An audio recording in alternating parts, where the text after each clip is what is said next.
Okay, here he is, everybody. Now, I remember meeting him. I couldn't even tell you how many years ago now, Indianapolis at the combine. He was there in his underpants next to his peer group, the QBs. And boy, he had everything. He had everything going for him. He had a live arm. He had the wheels, the Wonderlic test through the roof and all of it. But I pulled him on the side and I said, you know what? I think he had got the goods to go on TV and talk about other people in their underpants. And here we sit now. He is the gold standard of NFL scouting, getting you right between now and that NFL draft for the current student athletes who soon will be heroes for your favorite pro football teams. And unfortunately for your least favorite football teams, you listen to him on Move the Sticks. They have Jed Fish on there, the new head coach at Washington right now. So you definitely want to check that out. Listen, you want to check out everything this guy's doing. He's the best in the biz. He's our pal, Daniel Jeremiah. How are you, fella? I'll tell you what, Dave, you remembered that well. I mean, I hiked those shorts back up. I took those footies off, took those little fast cleats that didn't weigh anything off my feet, and then began the next chapter of my life. And I have you to thank for it. Yeah, I didn't understand the thing. Like what you're like, no, I like the self wedgie. I think it really shows. I'm like, that's too far though. No, it's too much. Yeah. And so I think it was good I disabused you of that. But anyway, listen, it's great to yap with you here.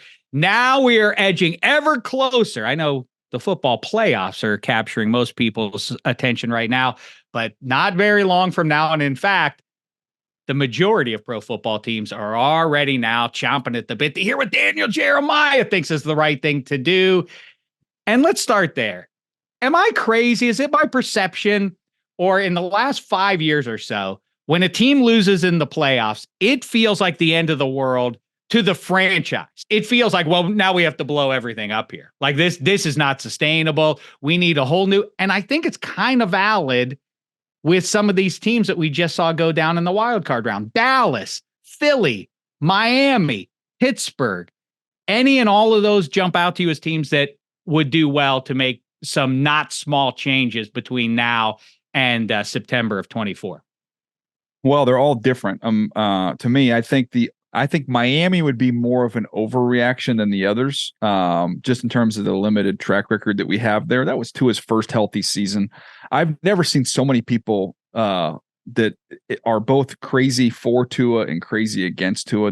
I feel like there's no nuance there. There's no way of saying, look, I think we have a 8 to 12, quarterback here, which is not a bad thing. And we've got a lot of pieces around him now. If we can play in the right environment, we can win a Super Bowl, but not in minus 30-degree weather. Okay. He's not that guy.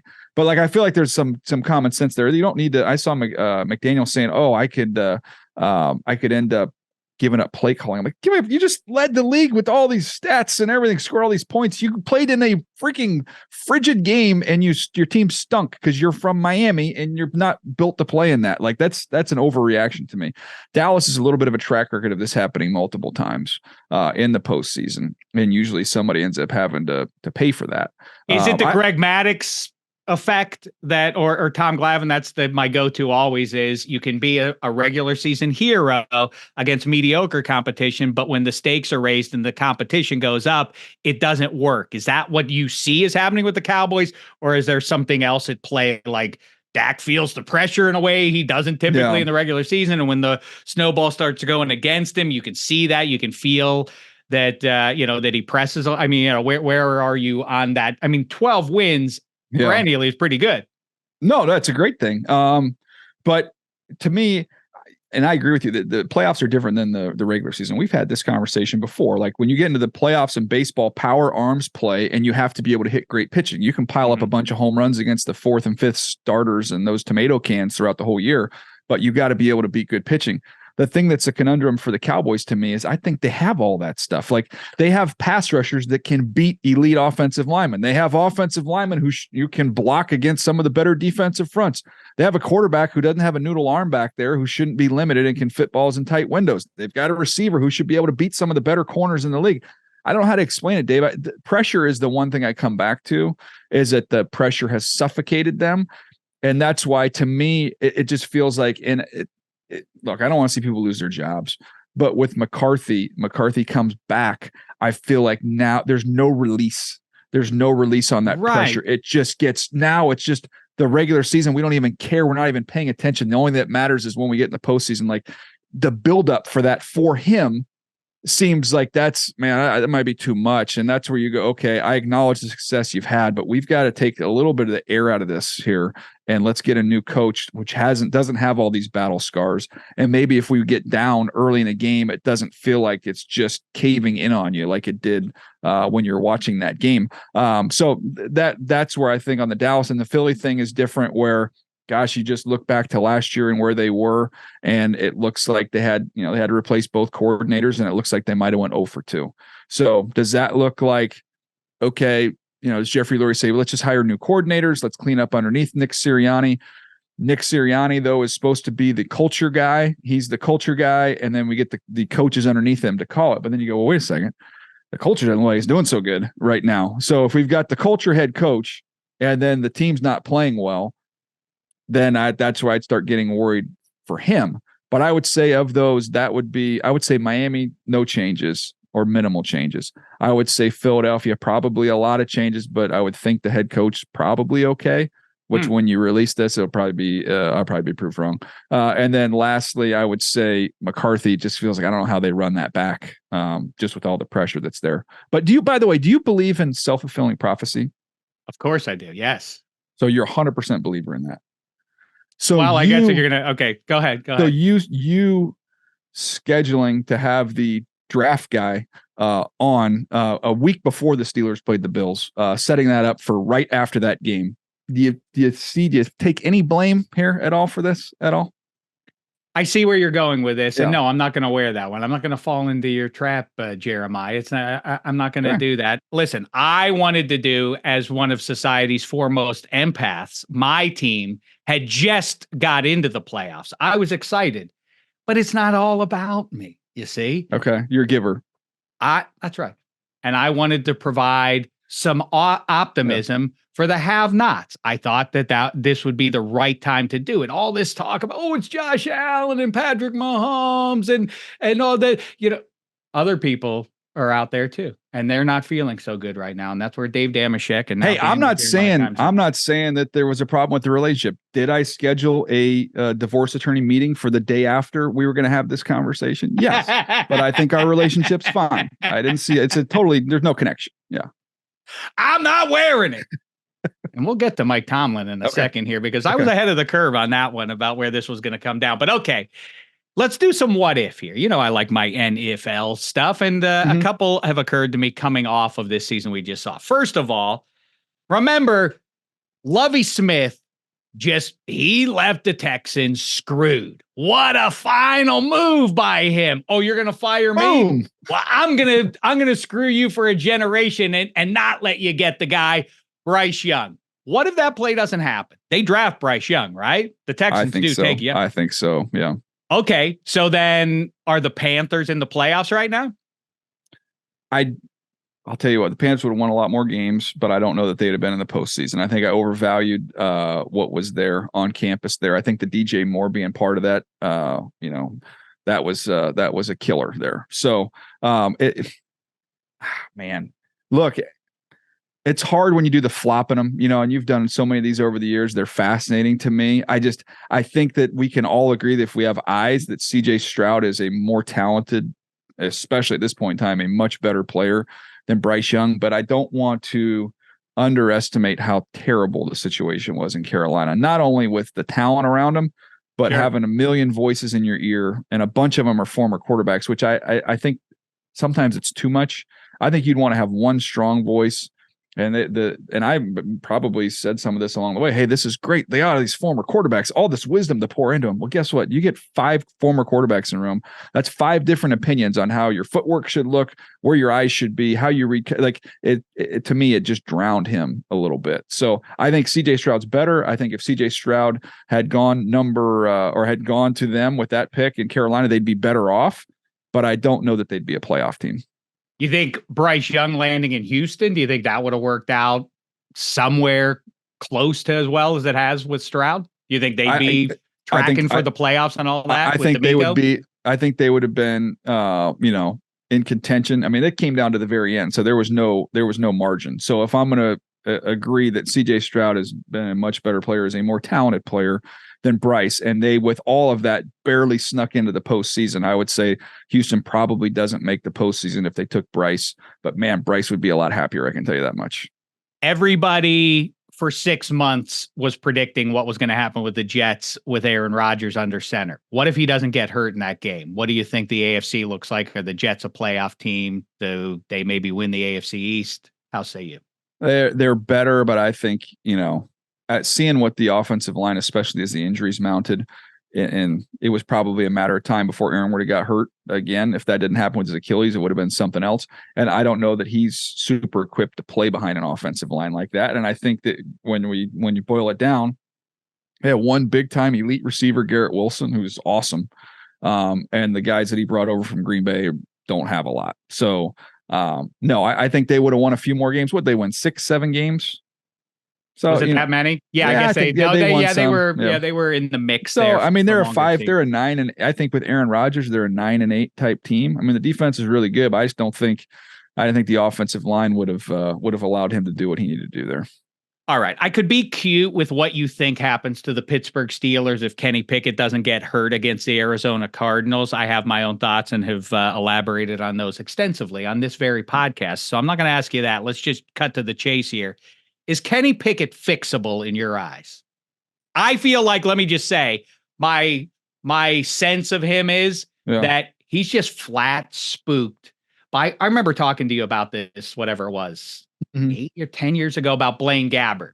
Yeah. That, boy, he just is unsettled when guys get in his space. And I don't know how you cure that. And you rightly pointed out, and in fact, some old QB said, where you really see guys starting to get skittish in the pocket is when they're older guys, because now they know their football mortality and they want to have a happy life. And they're like, I don't want to take hits anymore. And I'm 38 and all of that. But I do think that it does seem intrinsic in who he is. If you go back and look at him at Pitt, you and I went back and forth on him.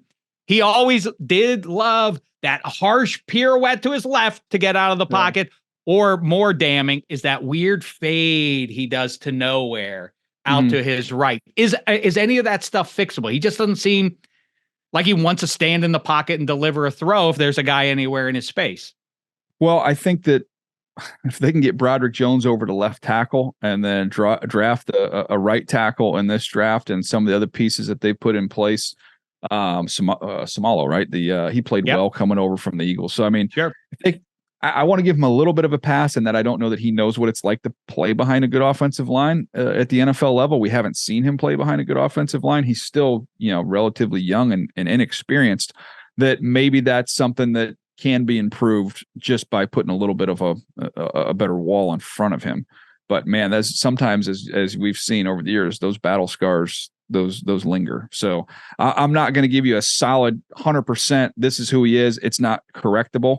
But man, they have to be a lot better in front of him and more consistent in front of him to try and get him through that. Which, by the way, I have a Steelers question from the game of the night. I was looking at that going, do you think it went through Mason Rudolph's head late in the game as they were like, in order to have any chance, Romo was like, you got to throw it to the end zone here. And then if you score, then you get the onside kick and then throw it again.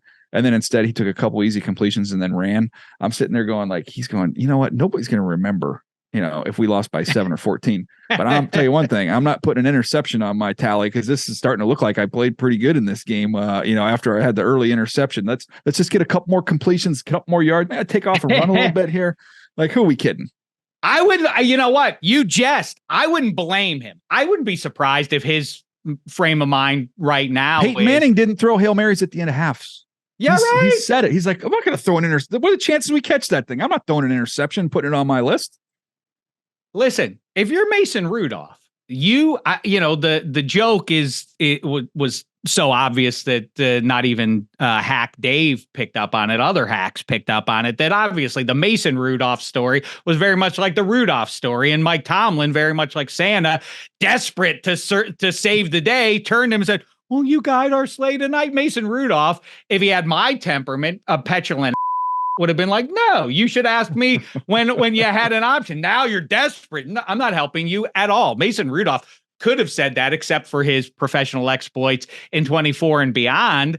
I mean, I kind of feel like, correct me if I'm wrong, do you think he's priced himself? Let's say he even has a will and the Steelers can say to him what a lot of other teams can't. Like, you're probably not going to be made a number one elsewhere. We'll bring you into Pittsburgh again, and you'll at least have a shot in competition at the number one. But has he priced himself out of Pittsburgh on any level? I wouldn't think so, right? No, that feels like I'd be shocked if that's not at least the two of them, if not bringing in a third. Right, I would expect that's a wide open competition for that next year. So, well, I know you think that the Bears would do well to move on from Justin Fields, and I completely understand that in the fifth year and all of that. I do think to some degree you're deluding yourself if you think Justin Fields, once he's making $40 million a year, and the way that corrupts the rest of the roster and all of that, is a better choice than just square one Caleb Williams or Drake May, however they see that. But I know it's the rolling conversation that you and I have had since I met you 13 years ago now. But it's still true. On the AFC side of thing, it says to keep up with the Joneses, you better figure out that high-end QB, not a capable QB, a high-end one. Superheroes that you all know, Mahomes in KC, and your guy Herbert in here in LA, and Allen in Buffalo, and Lamar in Baltimore, and Joe Burrow's going to return in Cincinnati, and Anthony Richardson in Indianapolis with Steichen seems formidable going forward, and Trevor Lawrence and the Jags, and all of it. So are you deluding yourself by thinking that you can zig against the rest of the conference's zag and win with a deep roster, but a middle class level QB? Well, it's a good homework assignment for you, because I said this the other day, and I'd be curious if you actually did the math on it, what it would look like. But my thing was, if you look at Super Bowls in a 10-year block, if we were to say like about every 10 years, to me, it feels like maybe once or twice out of that 10-year block, you get the unbelievable team that props up the quarterback. You get a Brad Johnson, a Trent Dilfer, you get a Nick Foles, like maybe 1 or 2 out of 10 years. The other 8 to 9 of those games are won by Tom Brady, Patrick Mahomes, Matthew Stafford, the quote unquote cyborg quarterbacks who are the ones who lift up everybody else. So, Russell Wilson, we can, kind of debate where he was early in his career. That was another example of probably the whole team, and he was a part of it, but wasn't the driving force of it. The second time, if they don't throw that interception, I think you could have made more of a case that he was a bigger, piece of that. But I think it's easier. It's an easier road to travel if you can get one of those guys to be competing for that every single year. Whereas you have to hit it inside straight in order to win with a guy who isn't like those guys. That's right. I mean, that's it. And it's unsatisfying for the have-nots, though, because you cannot simply draft high next spring and solve the issue. Obviously, it's like a 60% hit rate somewhere in that range of the guys who get drafted and they end up working out for you. But the other side of the coin is the thing that makes it a vexing bit of homework to try and tackle is look at the NFC side. Brock Purdy's doing it. And Jared Goff's doing it, and he's a high pedigree guy, obviously, but he needed to get corrected by Ben Johnson. And so that's the NFC premise. That's the way they're going about, or the way that whole entire conference, or at least you don't have to have the superhero QB to get it. And this is the question I've been asking everybody the last 3 or 4 months. Have we reached a place now where you'd be better off to have a mediocre QB and Ben Johnson as your OC, or to have a top 5 QB and a mediocre OC? Because Kyle Shanahan, Kyle Shanahan, I mean, a lot of Brock Purdy we would attribute to Kyle Shanahan, right? I mean, I think we have seen Matt Ryan and Sam Darnold comes in. You think, like, I bet they can make that work. Jimmy Garoppolo almost won the Super Bowl. I think Ben Johnson, Jared Goff was like forgive me, was kind of a punchline until he met Ben Johnson, and now he's relevant and playing well. Anyway, how say you? I would say you still have to factor in who the other pieces are. Like you saw this year when Deebo Samuel and Trent Williams were out of the lineup, even with Kyle Shanahan and Brock Purdy, they were losing ball games, So if you're going to say that, and Kyle Shanahan, when he was in Houston and Matt Schaub was going nuts, he was throwing to Andre Johnson. When he was in Atlanta, you had Julio Jones, the height of his powers. So you still have to have those other pieces in place. But I could get along with that. I could get along with that saying if I had a really, really good roster with a lot of talent around me, I might go great offensive coordinator, good quarterback over great quarterback, good coordinator. I'd give the nod a little bit to the scheme there if I have all the pieces, in place. Right. And it's almost like I know that. Look at Green Bay. Right. Well, what's funny about that is you can it's all centralized in that one coaching staff of 11 or 12 years ago. Like 5 years ago, it was the notion of, we have an available coaching slot. Call all of Sean McVay's friends. Now it feels like it's that one coaching staff that was in DC 11, and they were all on it. All the great play callers from Bobby Slowick up. It's all the ingenious, progressive OCs and head coaches dominating the NFL now. So that's kind of a funny thing. Are there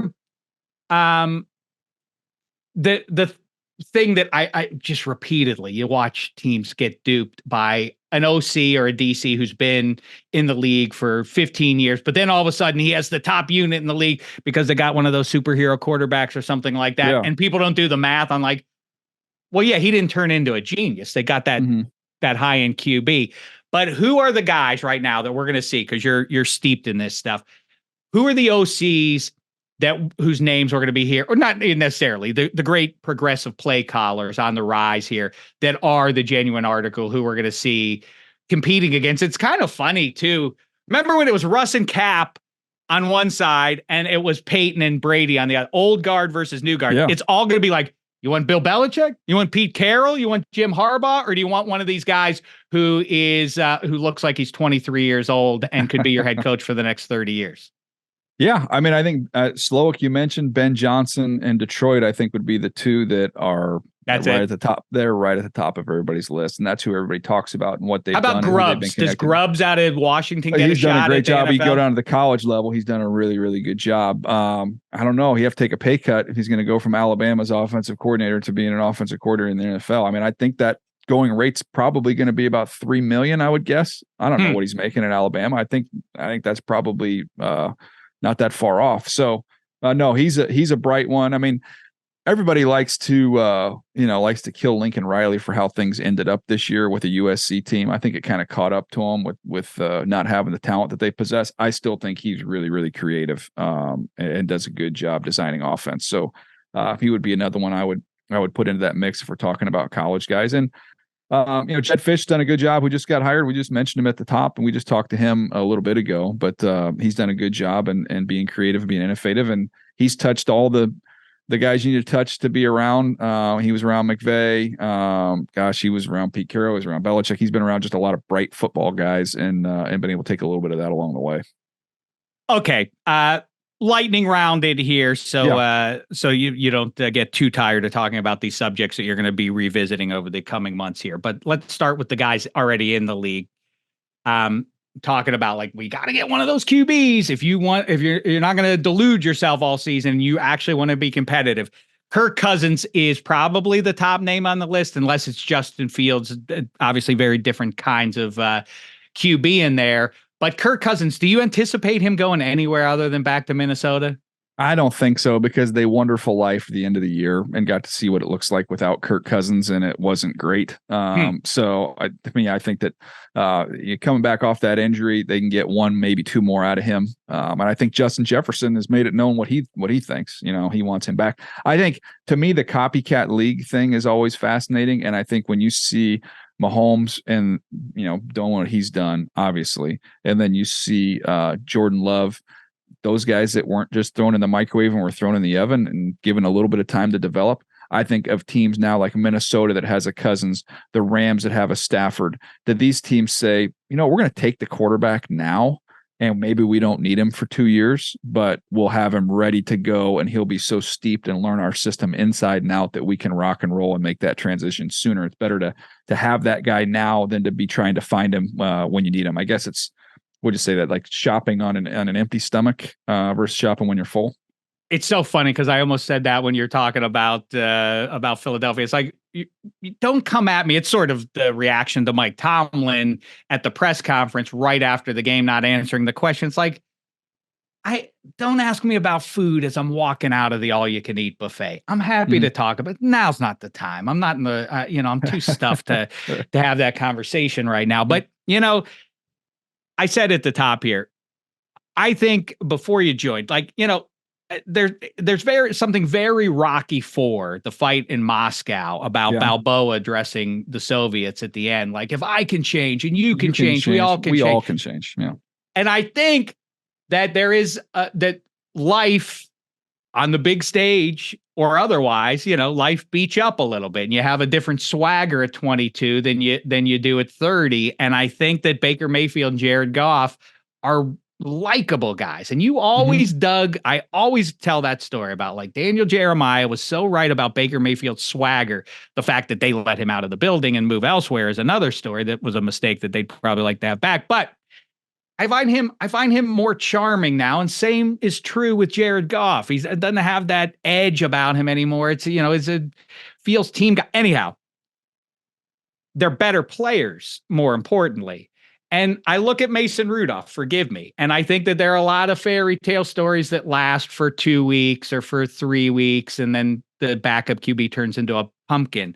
But more and more, it just seems like, the idea of, like, the steadying force of Case Keenum as an extreme example.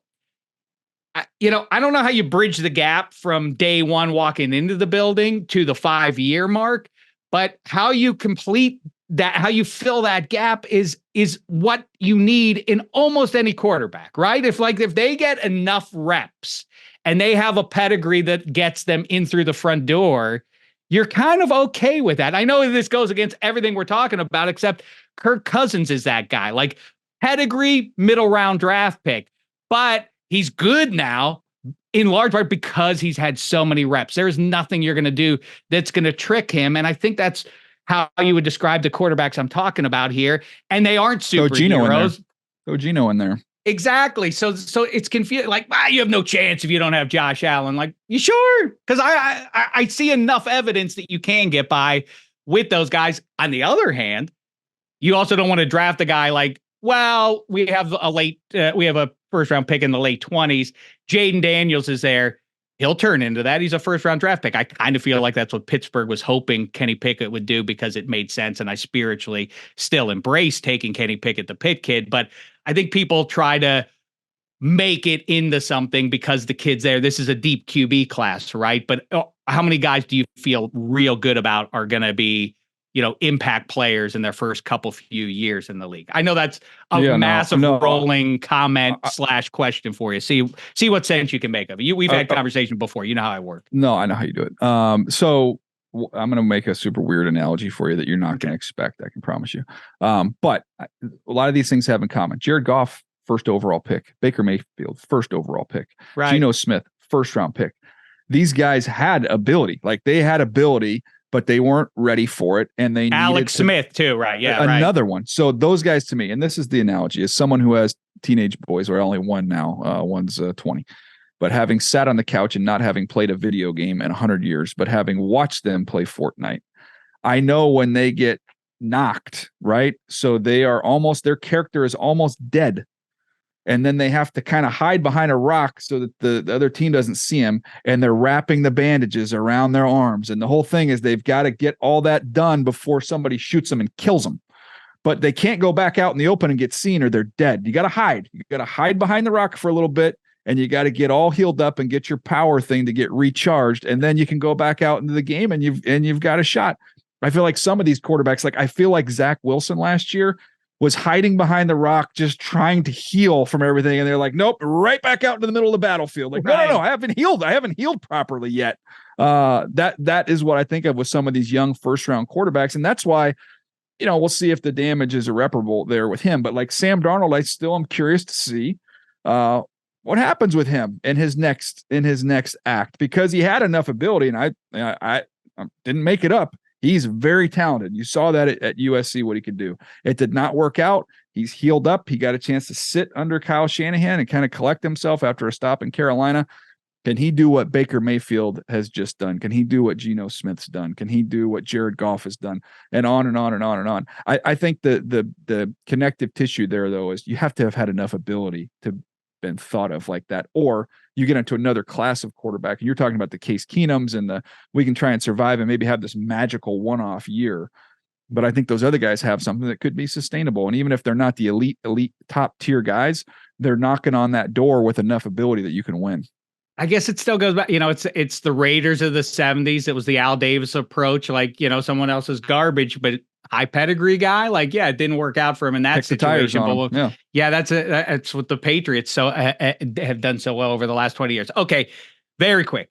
So I mentioned Jaden Daniels and Michael Penix. Michael Penix spooks me as an Indiana Hoosier guy. It would be fun if he landed on my favorite football team. I don't like him under pressure, though. He's smallish. Is he going to get better? Is he going to get more mobile the further away he gets from the big time knee injuries? Because he's hyper accurate and he showed out pretty well. But then you saw him against Michigan, and you think, like, against higher competition, he looked more mortal.